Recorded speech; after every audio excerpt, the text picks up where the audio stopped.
ขั้นต่ำนี่แม่น$5แต่เงินสิเข้านี่แม่น4.75 USDT ก็ประมาณ71,000กีบเนาะตัวนี้คันไผสิขายเหรียญขายพวกสกุลเงินคริปโตนี่อาจรับซื้อเด้อตามราคาอัตราแลกเปลี่ยนของอันนั้นเลยของตลาดคริปโตเลยตัวนี้เฮามาเข้าสู่วิธีการสมัครวิธีแรกให้เฮากดตัวนี้บวก CC UK นี่ให้เฮาเลือกเป็นบวก856หรือว่าลาวตัวนี้แล้วแอดกายให้เฮาใส่020นี่ไปแล้วตามด้วยเบอร์เฮาหลังจากใส่020ตามด้วยเบอร์เฮาแล้วให้เฮาใส่โค้ดตามนี้คันเฮาบ่ใส่นี่เฮาบ่สามารถรับข้อความได้เฮาใส่ไป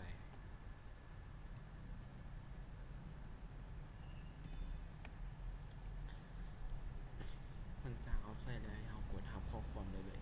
หลังจากข้อความนี้ส่งเข้ามาทางโทรศัพท์ของเฮานี่ให้เฮาเอามาใส่นี่เลยหลังจากใส่หันมาช่องต่อไปช่องตัวนี้ห้ามเปลี่ยนแปลงห้ามหยังเลยเด้อตัวนี้ปล่อยมันไปแล้วเวลาใส่โค้ดตามนี้เลยคันให้บ่ขึ้นนะ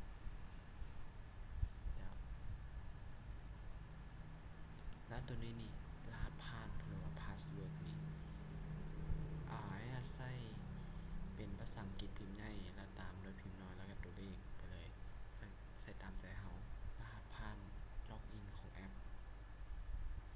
แล้วก็ยืนยันรหัสผ่านอีกเทื่อนึงหลังจากนั้นก็กดลงทะเบียนได้เลยหลังจากลงทะเบียนสำเร็จแล้วมันก็สิเด้งหน้าให้เฮาดาวน์โหลดมันสิมีอุปกรณ์ให้เลือกมี Android กับ iOS แล้วแต่อุปกรณ์ของแต่ละคนเลย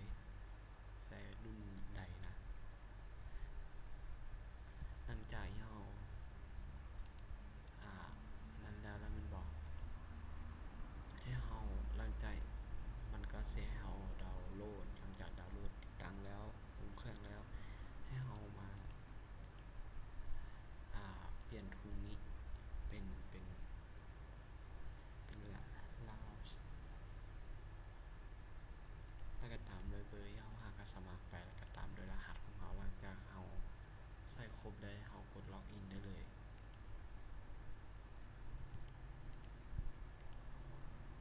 หลังจากที่เฮากดล็อกอินแล้วแม่นบ่มันก็จะขึ้นหน้าต่างแบบนี้เดี๋ยวแอดขอออกไปแป๊บนึงมันก็จะขึ้นหน้าต่างแบบนี้โดยนี่แม่นการฝากเงินมันก็สิมีสกุลเงินหลายสกุลเงินให้เฮาเลือกตัวนี้แป๊บนึงนะมันจะเป็น TRC20 แล้วก็ Bitcoin ขั้นต่ำฝากเป็น100 TRC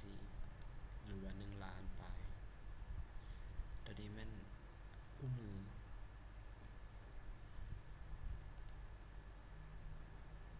มันก็สิบอกรายละเอียดของเปอร์เซ็นต์ของการค่าคอมมิชชั่นและการถอนเนี่ยก็สิบ่เข้าเงินขั้นต่ำเป็น5 USDT เงินเข้าภายในเวลา1-30 วินาทีแต่ส่วนหลายนี่มันการถอนเงินมันหลายมีหลายคนถอนมันอาจจะจ่ายช้าไปหน่อยนึงก็1มื้อประมาณ1มื้อ24ชั่วโมงนี่แหละหลังจาก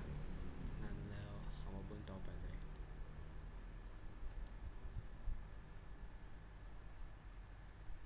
อันนี้ก็แม่นวิดีโอการเซิร์ชให้เฮากดการเซิร์ชมันก็สิให้เฮาแชร์มี Facebook แล้วก็ Twitter WhatsApp Telegram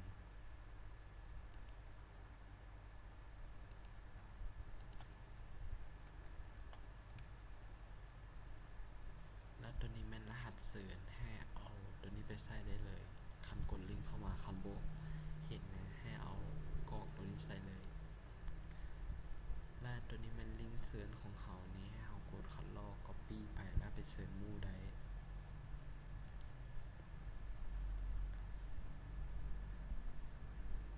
และหน้าตาต่อไปแม่นการเฮ็ดเวียกตัวนี้การรับ ก็จะมาอยู่ตัวนี่ member ตัวนี้ก่อนเขาก็กดทำงานได้เลยแต่อันนี้แอดทับไปแล้วเมื่อเช้านี้มันเขาสามารถทับได้ประมาณ9 งานต่อมื้อเลเวล0นี่ก็ประมาณราคาการเปิดเลเวล0นี่ก็30 USDT หรือว่า 300,000 ไปตอนนี้100เลเวลนี่ก็100 USDT เลเวล2ก็500 USDT เลเวล3ก็1,000 USDT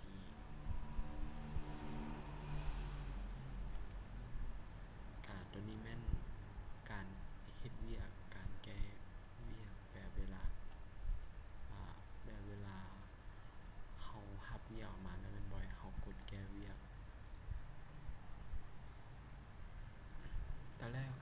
มันก็สิขึ้นอยู่นี่ตอนเวลาเฮารับเวียกแล้วแม่นบ่มันก็จะให้เฮาเฮ็ดตามมันบ่ให้เฮากดเข้าไปแล้วมันก็สิบอกให้มันก็สิมีลิงก์แอดลืมบอกไปตัวนี้แม่นประเภทงานที่เฮาจะเลือกเด้อมันสิมี Facebook Threads Instagram แล้วก็ YouTube TikTok คันเฮาเลือกอยู่นี่เป็น Facebook มันก็เวียกของเฮาก็จะเป็น Facebook หรือว่าเฮาเลือกเป็น YouTube เวียกของเฮาก็เป็น YouTube โอเคแล้วตัวนี้แม่นการแก้เวียกหรือว่าเวลาเฮารับเวียกมามันก็จะโชว์ขึ้นอยู่นี่ให้เฮาเฮ็ดภารกิจเฮ็ดเวียกของเฮาเลยแล้วตัวนี้แม่นเวียกเบิ่งว่าเวียกเฮาผ่านบ่ตัวนี้อาจจะเฮ็ดมาหลายก็จะเป็น Facebook ไปกดติดตามกดไลค์ซื่อๆแล้วตัวนี้เวียกคันเฮาเวียกเฮาบ่ผ่านมันก็จะขึ้นมาโชว์อยู่นี่ให้กดมาเบิ่งให้เฮากดเลือกอันใส่รหัสผ่านของการถอนเงินพร้อมเลยตอนแรกมันก็จะมีช่องนี้ให้ใส่มันก็สิเขียนว่ารหัสใหม่กับยืนยันรหัสให้เฮาใส่รหัสตามใจเฮาเลยแต่ขอให้จื้อเพราะว่ารหัสนี้สำคัญหลายในการถอนเงินเฮาต้องใส่รหัสพวกนี้ที่เฮาป้อนไปใหม่นี้หลังจากใส่แล้วก็กดบันทึก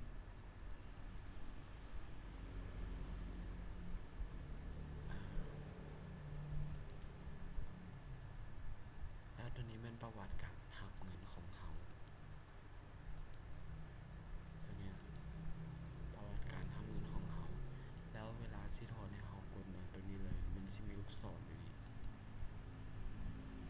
ตัวนี้อันนี้มัน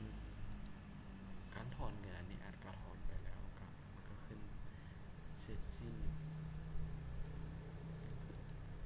กดถอนเงินมันก็จะขึ้นสู่กระเป๋าอยู่นี่แล้วให้เราเลือกจำนวนขั้นต่ำเป็น$5หรือ5 USDT แล้วให้เราใส่กับเลขกระเป๋าหรือว่าให้เราใส่รหัสของเราที่หากระตั้งอยู่บนตั้งรหัสผ่านกระเป๋าหลังจากใส่แล้วให้กด withdraw หลังจากกด withdraw แล้วรหัสเธอมันก็จะเด้งหน้ามาให้นี่เลยแล้วก็ถ้าเงินเข้าหลังจากเงินเข้ามันก็จะบอกเขาและตัวนี้แม่นการเบิ่งประวัติการเฮ็ดเวียกของเขาค่อยเฮ็ดเวียกมาได้เดือน7วันที่3เริ่มเฮ็ดแล้วพอดีแม่นวันที่7ถอนได้เฮ็ดแต่วันที่3ถอนได้วันที่7ก็ถือว่าดีอยู่